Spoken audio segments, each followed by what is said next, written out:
प्यारे दोस्तों, आज हम आपको एक ऐसा वाकया सुनाएंगे जिसे सुनकर आप लोगों को समझ आएगा कि इंसान का अपनी जिंदगी में खामोश रहना भी कितना जरूरी है।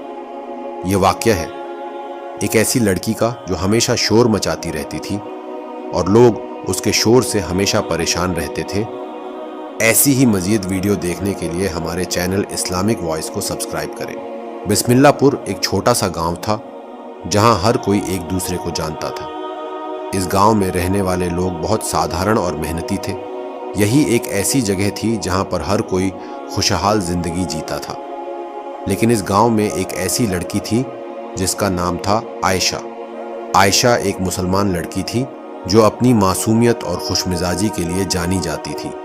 आयशा का चेहरा हमेशा मुस्कुराता रहता था, उसकी आंखों में चमक थी और वह हर किसी से बात करने में आगे रहती थी।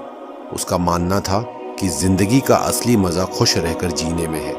लेकिन आयशा की एक आदत थी जो अक्सर उसे परेशानी में डाल देती थी। वह हमेशा शोर मचाती रहती थी। स्कूल में, घर पर और यहाँ तक कि गलियों में भी वह अपने दोस्तों के साथ मिलकर शोर करती थी। उसकी माँ अमीना एक समझदार और प्यार करने वाली औरत थी।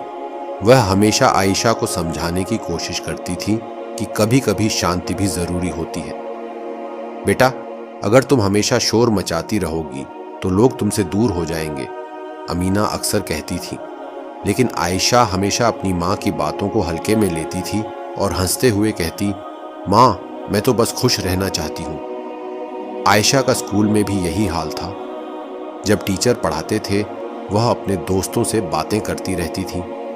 वह अक्सर इस बात की परवाह नहीं करती थी कि टीचर क्या कह रहे हैं।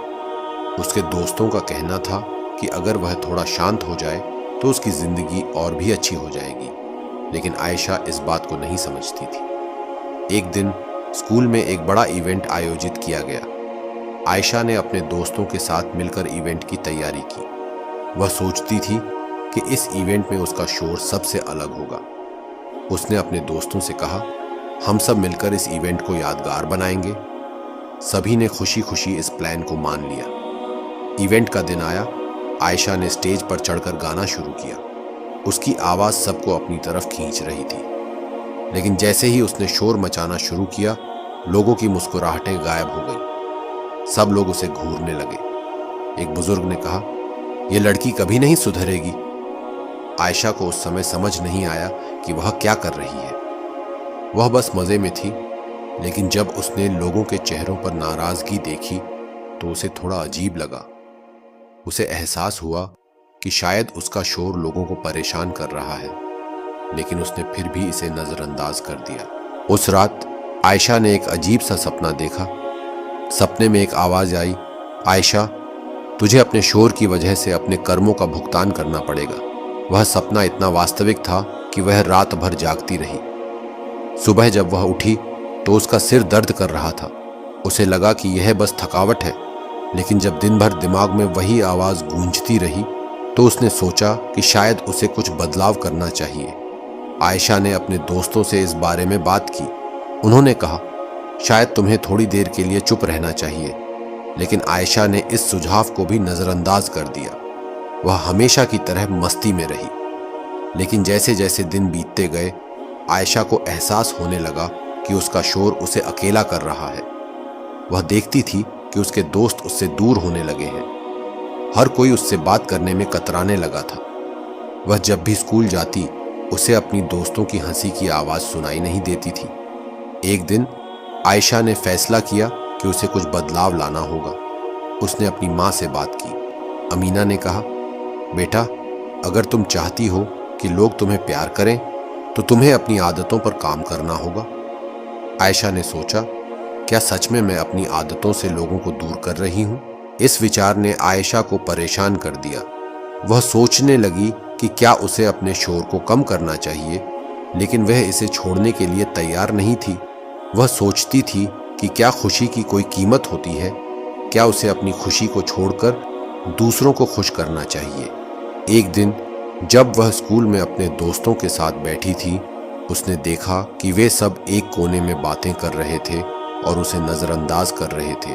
उस दिन आयशा को बहुत बुरा लगा। उसने महसूस किया कि शायद उसका शोर उसकी खुशी को छीन रहा है। आयशा ने तय किया कि उसे कुछ करना चाहिए। उसने सोचा, क्यों ना मैं अपने शोर को थोड़ा कम करूं और देखूं कि क्या होता है। अगले दिन उसने स्कूल में कोशिश की। उसने अपने दोस्तों से बातें करते समय थोड़ा संयम रखा। जब टीचर पढ़ा रहे थे तो उसने ध्यान से सुना और शोर नहीं मचाया। धीरे धीरे उसके दोस्तों ने उसकी इस नई आदत को नोटिस किया। एक दिन सारा ने कहा, आयशा, तुम तो बहुत बदल गई हो। आयशा ने मुस्कुराते हुए कहा, हाँ, मैं कोशिश कर रही हूं। यह सुनकर उसके दोस्तों को खुशी हुई, लेकिन यह बदलाव आसान नहीं था। कभी कभी जब वह खुश होती थी तो उसे अपने आप को रोकना पड़ता था। उसे अपने मन की बातें कहने के लिए संघर्ष करना पड़ता था। फिर भी उसने अपने दोस्तों के साथ समय बिताने में ज्यादा मजा लेना शुरू किया। वे सब अब उसकी तरफ आकर्षित होने लगे थे। एक दिन जब वह अपने दोस्तों के साथ खेल रही थी, तभी एक बुजुर्ग महिला उनके पास आई। उन्होंने आयशा से कहा, तुमने अच्छा किया बेटा, तुम्हें अपने शोर को कम करना चाहिए था। यह सुनकर आयशा को गर्व महसूस हुआ। उसने सोचा, शायद मैंने सही निर्णय लिया है। आयशा ने समझा कि कभी कभी चुप रहना भी अच्छा होता है। उसने अपने नए व्यवहार को अपने जीवन का हिस्सा बना लिया। अब वह अपने दोस्तों के साथ समय बिताते हुए और मजेदार बातें करते हुए खुशी महसूस करती थी। लेकिन फिर भी वह सपने में आई उस आवाज को नहीं भूल पाई। वह सोचती थी, क्या यह सच में मेरा कर्म है? एक दिन गांव में एक बड़ा मेले का आयोजन हुआ। सभी लोग इस मेले में शामिल होने के लिए उत्सुक थे। आयशा और उसके दोस्त भी मेले में जाने के लिए तैयार हुए। आयशा ने सोचा, यहां तो मैं फिर से शोर मचाने वाली हूं। मेले में पहुंचकर आयशा ने देखा कि सभी लोग खुश थे। उसने अपने दोस्तों के साथ झूले का आनंद लिया, खेलों में भाग लिया और मिठाई खाई। लेकिन वह अपने नए व्यवहार को भी ध्यान में रखे हुए थी। उसने खुद को याद दिलाया कि उसे शोर नहीं मचाना है। लेकिन जैसे ही वे खेलों में भाग लेने लगे, आयशा की खुशी का कोई ठिकाना नहीं रहा। वह झूले पर चढ़ गई और वहां से चिल्लाने लगी, यह तो सबसे अच्छा है। उसकी आवाज ने चारों ओर सबका ध्यान खींच लिया। सबने उसकी तरफ देखा और मुस्कुराने लगे। लेकिन फिर वही बुजुर्ग महिला फिर से वहां आई। उन्होंने आयशा से कहा, बेटा, तुम बहुत अच्छी हो, लेकिन कभी कभी चुप रहना भी जरूरी होता है। आयशा को फिर से अपनी आदत का एहसास हुआ। उसने सोचा, क्या मैंने फिर से वही गलती की? वह उस दिन अपने घर वापस आई और बहुत सोचने लगी। उसने अपने आप से वादा किया कि वह अपनी आदतों पर पूरी तरह से काबू पाने की कोशिश करेगी। आयशा ने समझा कि उसे न केवल अपने शोर को कम करना है, बल्कि दूसरों की भावनाओं का भी ध्यान रखना है। यह उसके लिए एक बड़ी चुनौती थी, लेकिन उसने ठान लिया कि वह इसे पूरा करेगी। कुछ दिनों बाद आयशा ने देखा कि उसका सिर फिर से दर्द करने लगा है। उसे समझ में नहीं आ रहा था कि क्यों। उसे लगा कि यह उसकी शोर मचाने की आदतों की वजह से है। एक रात आयशा ने अल्लाह से दुआ की, या अल्लाह, मुझे माफ कर दो। मैं जानती हूं कि मैंने बहुत गलतियां की हैं। मुझे अपनी रहमत से बचा लेना। उस रात आयशा ने फिर से वही सपना देखा।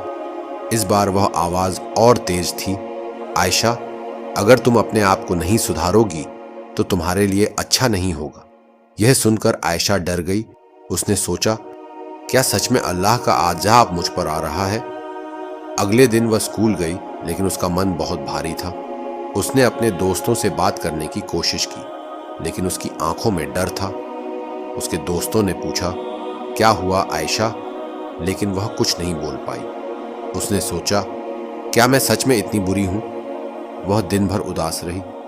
जब वह घर आई तो उसकी मां ने उसे देखा और पूछा, बेटा, तुम इतनी उदास क्यों हो? आयशा ने अपनी मां से सब कुछ बताया।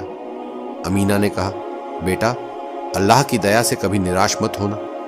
अगर तुम सच में अपने आप को सुधारना चाहती हो तो मेहनत करो, अल्लाह तुम्हें माफ कर देगा। आयशा ने अपनी मां की बात को ध्यान से सुना और फिर से अल्लाह से दुआ और माफी मांगी। उसने समझा कि उसे अपने शोर को पूरी तरह से छोड़ना होगा। आखिरकार आयशा ने अपनी गलती को समझा और अल्लाह से मदद मांगी।